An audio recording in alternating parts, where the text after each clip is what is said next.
What is a knight? Is he a warrior in plate armor on a horse charging into battle? Or is he more like a crusader in chainmail and a great helm, retaking Jerusalem? Should we look at knighthood in the modern day with people like Sir Ian McKellen? Or to more historical figures like Sir Thomas Malory? I feel we should start at the beginning. The word knight in the English language comes from the word net in the early English language. Net means bondsman or servant. In every other language, knight means horseman. In German you have Ritter, in French you have chevalier, and Italian cavaliere.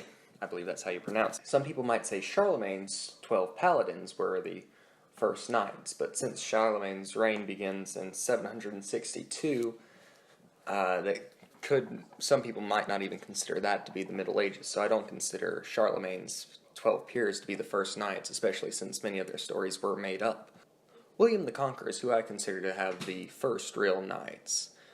Why do I say this? Is this because they followed a code of chivalry? Kind of. Let's first define chivalry. Chivalry comes from the French word chevalier, which means horseman, like I said earlier. Since the first knights were horsemen, being chivalrous meant being a good horseman, being good on horseback, good with combat.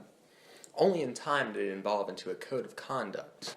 The idea of chivalry being manners or the way you're supposed to treat people comes from two places. It comes from the medieval chivalric romance, stories like Lancelot and Guinevere, and this, Geoffrey de Charny's A Knight's Own Book of Chivalry, written in 1352, I believe? Yes. And so, being chivalrous meant being a good combatant. In here, Geoffrey de Charny talks about being, treating people with respect, being good to your opponents. But it also talks about being a good combatant. And that's what's important about this. Chivalry meant being a good combatant, serving your lord well. But back to the first knights. Norman knights were an elite armored cavalry. A Norman knight on horseback could pierce chainmail. Now, these forces quickly broke Anglo-Saxon lines in 1066 at the Battle of Hastings. The battle lasted for a good part of the day, and I could spend the rest of the time on the Norman conquest of England, but I won't do that since that's another video. But what a typical knight would wear at this time, a typical Norman knight would be wearing, would be chainmail, with an arming doublet underneath. He'd have a padded cap, a coif, and a nasal helm, the classic conical hat with a nose guard on it. His equipment would be a kite shield, which is a massive shield, a spear, and an arming sword.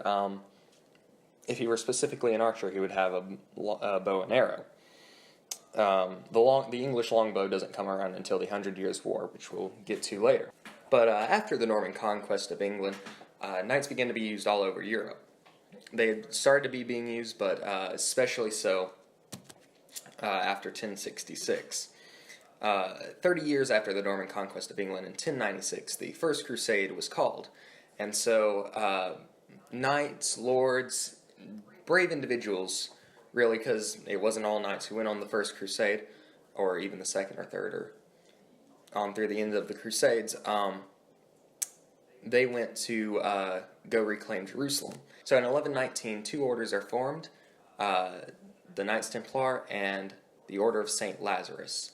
As time went on, more monastic knight orders were formed, such as the Teutons, but these specific orders had the goal of safely transporting pilgrims from Europe to Jerusalem and also go on these other crusades, not just pilgrimages. These monastic orders were able to make knighthood available to the common man. You had to be of the higher class to even become a knight. So if you became part of this monastic order, it was a whole lot easier to become a knight within this order. Only 1/10 of these orders actually faced combat, so it was much cheaper to become a knight within these orders. Between the Crusades, these orders would do charity work. Now, on the First Crusade, the armor wasn't too different from what the Normans were wearing in the conquest of England 30 years earlier. However, there were some differences. A surcoat was added, and special mail leggings called chausses began to be added. They were still using spears, shields, and arming swords. As time went on, though, more armor began to be developed, such as the chapelle du fer, which in French translates to iron hat, which was a flat-topped helmet with a visor in the front. It's the predecessor to the classic Great Helm, which is, what you think of when you think the classic Crusader, the classic Templar.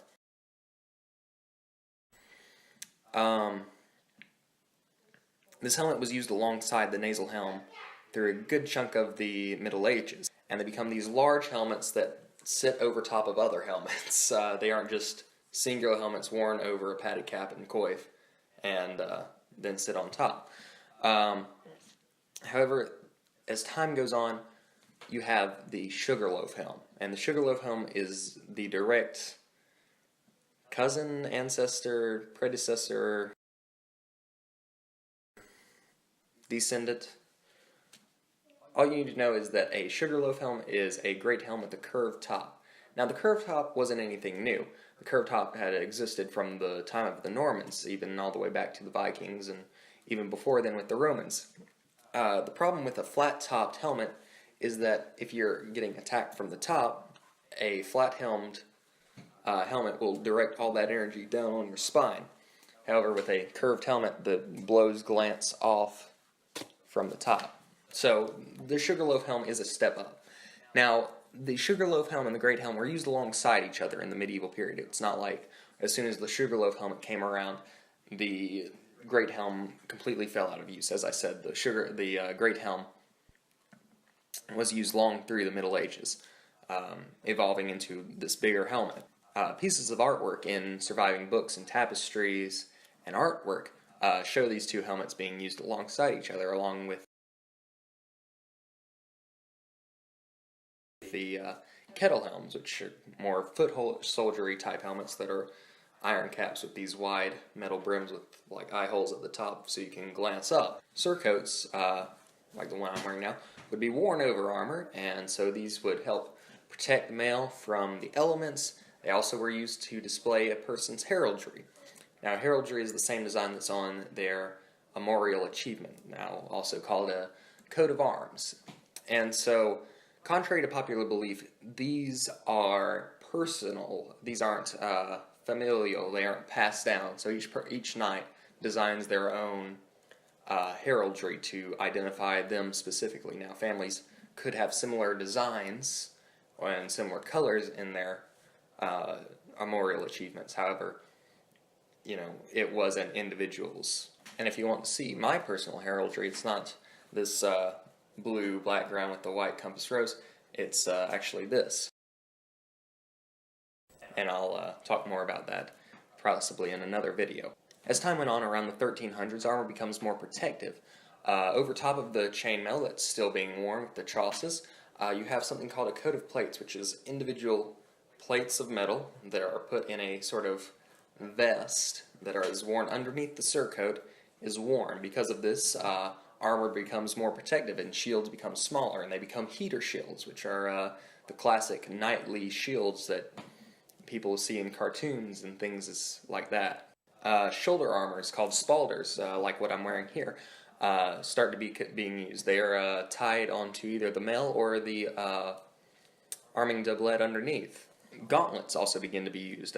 These aren't very good examples, but these would be gloves with finger protection and wrist protection. Sabatons would also be used, which is that classic slinky-like almost foot armor that knights would wear. Now I should say that not every knight wore these. There are medieval artwork showing people in full plate armor with just leather shoes on. Weapons continue to evolve throughout this period to combat armor. They're still using spears, and ones on horseback begin to be called lances. Pole arms also begin to be used, the most popular of which being the halberd, which is a pole with a spike on top, a spike coming off the back, and an axe head. And these would be used in formations, or they could be used on horseback by an individual. But most commonly they are used in pike lines. Around this time also long swords begin to be used on the battlefield. Since armor is becoming more protective, knights no longer have to really use shields, so longswords become popular for nobles to wear every day in normal clothes and on the battlefield as a sort of battlefield weapon.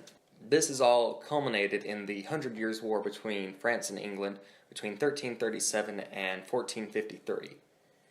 As the war raged, weapons, like I said, like the halberd, began to be used, and along with plate armor. Now, partial plate armor began to be used around the late 1300s, and with this, like I said, the longsword began to be used.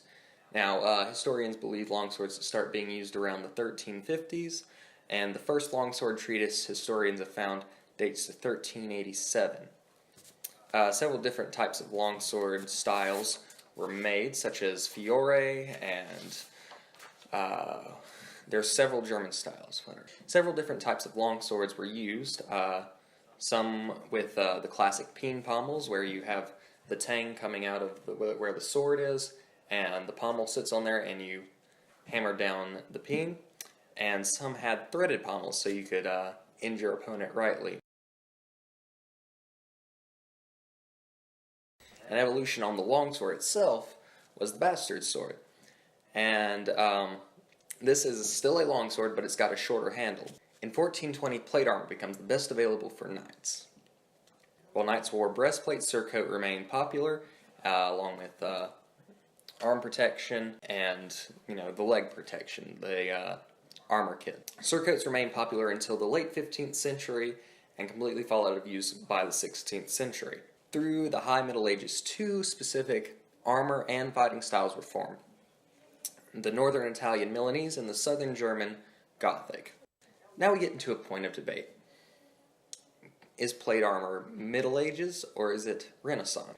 Based on the fact that Renaissance was a slow movement that started in Italy and then slowly worked its way up Europe, I consider it to be a High Middle Ages type armor and early Renaissance. So, since I'm talking about knights generically, I will continue to talk about knights, but for me, I think plate armor can be classified as either High Middle Ages or Renaissance. The Northern Italian style was called Milanese armor.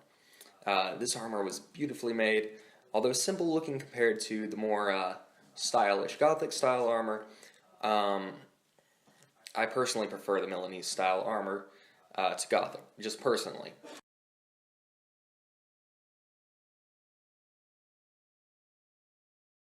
As you can see, the left side appears to be a bit imbalanced or lopsided.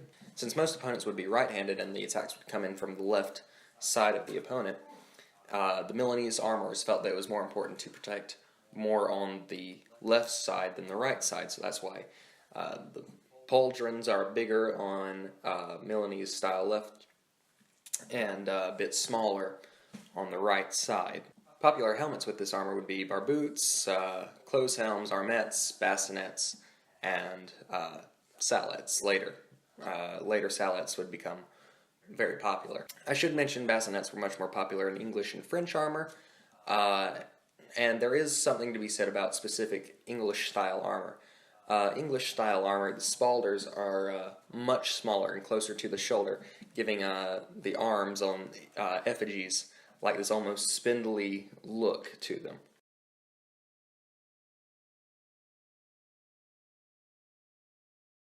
Gothic armor was made in southern Germany, and it's sometimes called Maximilian armor, and this armor had fluting on it and was highly decorated, and this fluting helped to strengthen the steel on the armor.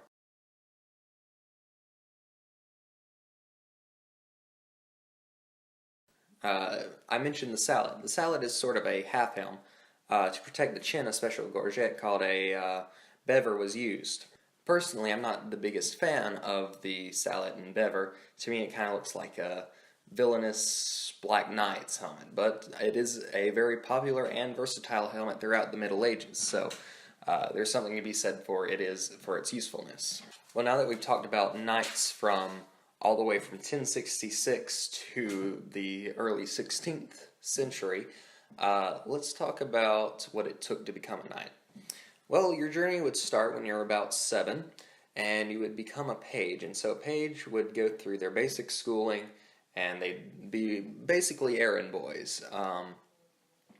And if you were particularly well at this, around your early teens, you would become a squire if you were chosen by a specific knight. And so, as a squire, you would polish the knight's armor, learn the knightly skills, help dress the knight in times of war, and learn combat. In times of war, you would also go with the knight into the battlefield and sort of show your worth. Around the age of 21, you would be judged, and if you were deemed worthy enough to become a knight, you would first have a ritual bath. And so, after this bath, you would be dressed in a white garment and have an all-night prayer vigil. Now, I should say every lord and king had their own specific way of doing a nightly dubbing, but this is just sort of a generalized one. So you go to an all-night prayer vigil after you've been dressed in a white garment. In the morning, you and your fellow knights would go to your feudal lord or king, kneel in the classic blade tap on the shoulders, followed or preceded by your vows to chivalry. And that's it. You follow what your lord tells you to do. You're a knight. If you're a man. Modern knighthood is nearly an honorary title. However, it could be said that knights existed through World War I due to the fact that most officers in the British Armed Forces were knighted. If you want more information, I would recommend Shadiversity, Snapjilly, Knyght Errant. Links will be in the description. Their videos go much more in depth on many more topics than I could cover in this video. I really enjoyed doing this, and I might do more videos like this in the future. I might do fantasy armor reviews and the stories of King Arthur, and more modern historical topics, such as the space race of the 1960s.